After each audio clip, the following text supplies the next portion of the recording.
name is Salika Lawrence, and much of my research focuses on urban education. Specifically, I look at secondary education. It stems from my own background teaching at middle school and high school, so I am very passionate in first and foremost, instructional practice. I'm very curious about what teachers are doing, specifically their decision-making processes. I'm very, very curious about the contexts within teaching and learning happens, the spaces, the ecology, the interaction, the nuances that happen, and how do they impact learning, right? And so I can say that another way. You know, what is it that happens in a particular classroom that prompts learning, that prompts engagement? How could we look closely at that to kind of identify what works so that we can better support teachers, right? Because the other aspect of my research is looking at professional development and the impact of PD on practice. So I do a lot of action research with teachers in their classrooms,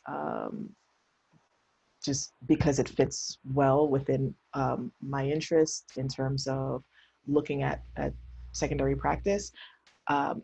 And the other reason why I want to do that is I feel it's important to engage teachers in the research process to kind of amplify their voice and positionality within a broader discourse on education.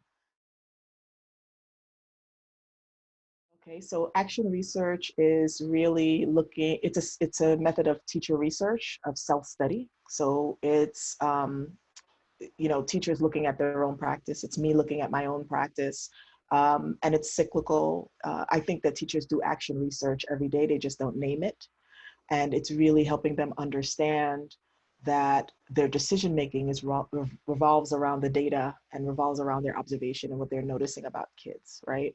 And so helping teachers to kind of understand self-study and the idea that looking at my practice is a natural, you know, a natural part of teaching and learning, right? I need to every day look at what students are giving me so that I could act on that information to make decisions, right? Because I think one of the misnomers I try to debunk with teachers is that the curriculum is static, right? The curriculum is just a guide, but when you walk into the classroom, it's really about what you see happening there and the needs of the students. And so you kind of really have to collect information, analyze that information, make decisions about it, reflect on what's working and what's not, and then go back to that data, collect more data. So that cycle is the action research cycle that happens constantly, and it's cyclical because there's no end point, right? It's just ongoing, and I think it's important for teachers to understand that because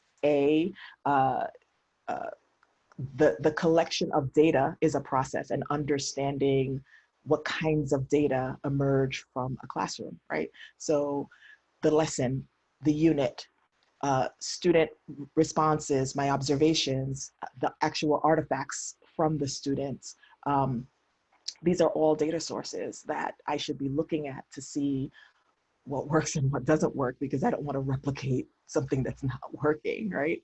And I really want to hone in on what does work, because then the next unit, I'll definitely focus in on that, because I noticed that this unit, they really loved it when I had them in groups and they were really engaged in critiquing each other. So during the next unit, I'll find a way to incorporate that. So I think understanding data and how to, you know, is one thing. The other thing that's important too for data literacy is analyzing the data, right? And so having a lens through which you look at that to understand what I'm doing and why I'm doing it. And that data literacy is also important to me because when you look at teachers who may not have a strong background in theory, I find that they may not feel as empowered, right, to bring about change.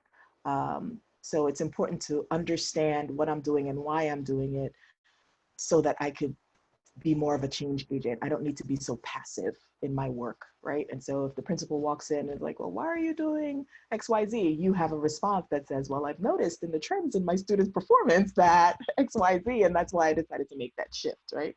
So it's really providing teachers with a language that empowers them to be able to be, you know, a change agent in their classroom. Okay, so my work is, you know, all of this falls under the umbrella of qualitative research. So oftentimes I don't know what I'm going to find when I start a project. It's just, you know, I have conversations with teachers all the time in different spaces.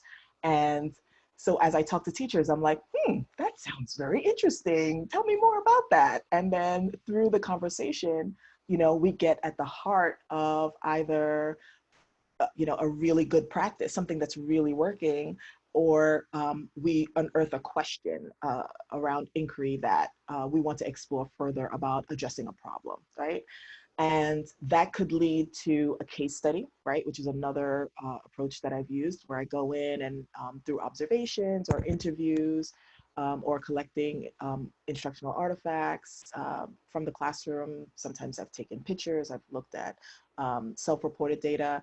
So looking at that one teacher and his or her practice to be able to talk more about whatever that thing is, or working, you know, collaboratively with the teacher, right? So through conversation, we're trying to get at the point of what it is, what is it, right? Is it that we're noticing, you know, the kids are not really engaged when you're using a particular type of text? All right, well, let's work together to see if there are other types of materials that we can bring into the classroom to better engage students. And then let's think and talk around how we could design some learning experiences to that you might want to try, right, during the next unit. And maybe I'll come in, or maybe I won't come in. You'll just kind of collect some information about what's working, what's not. Maybe we'll meet again, right, to problem solve some of the glitches that you're noticing. So it could be very collaborative, or it could be more of a case study type of situation where, you know, I'm treating the teacher as a subject, right, in the work. One of the things that hopefully help teachers understand is action research provides you with the language, the vernacular to examine your practice. I do strongly believe teachers do action research constantly, but they're so inundated and immersed in the everyday being of practice that they often don't have time or don't really understand how to zoom out of that, right? And to kind of be meta, to self-assess. So I think teacher research, whether it's self-study research or action research, it really gives you a vocabulary for self-assessment and reflection, right? And so pausing to reflect is a critical part of the action research process. So I'm doing this thing. Let me try to step back from the action of the doing to be able to evaluate, have a conversation with myself, and, you know, interpret what I see happening to figure out what's working and what's not. We're so immersed in the busyness of teaching that we really don't stop to think about, did it work, right? And we find ourselves replicating things. And we often find teachers that say, I taught it 15 times. What? They still don't get it. Well, first of all, did you really teach it 15 times? Did you teach it 15 different ways? Did you stop to look at what worked, what didn't work? So we just hear that constantly. So I think it's just stopping to think about, what am I doing? I asked the question a certain way and they didn't get it. Well, let me think about that. Let me think about the way I asked the question. Or, you know, I'm noticing a trend in who's participating in my class. And why is that happening? Well, is it the way I'm designing the experience? Is it, you know, so stopping to reflect and think more deeply is part of what I think is really the power, the powerful piece of action research, and helping teachers understand, you know, ways of reflecting, you know, how to look at themselves and how to use it as a way to as a metacognitive action to really kind of, whether you're actually writing something down in a journal, whether you're actually using more of a structured protocol with some of your colleagues or any of that, to really just look at practice is important. It is. It's definitely shifting how I position myself in the class, shifting how I think about my practice, shifting my understanding about professional development, right? Because getting a degree does not end my professional development, right? It's an ongoing learning experience. And I had a colleague who, Paul Landman, I told him I would quote him forever. He was a math person who was just brilliant about math. And he was so brilliant about it that he would find ways to engage middle school students in writing poems about math and songs about math, right? But one of the things he said is, he's met so many educators in his decades of experience where they would have 1 year of experience that they replicated 30 times, right? And so how am I changing my thinking? How am I growing? How am I learning from my students? How am I learning every day about, and I keep saying this over and over again about what's working and what's not, because that's really at the heart of it. So action research is about me engaging in the conversation about research-based practice, right? It's not about somebody else coming into my classroom to tell me what's working and what's not. It's about me engaging in that inquiry myself. And in order to do that, I have to take an inquiry stance. I have to be able to look at my practice in an objective way to be able to determine, the strengths and areas that need improvement, right? And so when you think about that being part of your professional development and a new stance and approach that you take in your professional work, when your supervisor comes in to observe you and you have that post-op, you don't wait for them to tell you what worked and what didn't. You can start the conversation, right? You can say, this is what I noticed and here's how I can improve, because you have that mindset already, right? So there's no, with that shift, there's no longer a fear of, of reprisal or I gotcha from supervisors. It's about shifting the approach to practice where you now lead in your growth and development, and you decide, to say, to your supervisor, here are the 3 areas that I need to work on because I'm noticing X, Y, and Z, right? As I look at my practice. And I think through that, teachers are empowered, right? It's like now I begin to own my practice, and I'm the one that's leading the development and the growth and where I want to go. So I feel it's important for teachers to embrace action research as a way to begin to take back the ownership of their practice, to be able to advocate for themselves and their students within this context. And it's not about somebody coming in to tell you what you need to do. And so definitely, there are a couple different obstacles. One is time, as I said, and remember, action research or any type of research, you really need time to see whether or not my intervention, right, whatever thing I'm going to try is going to work, right?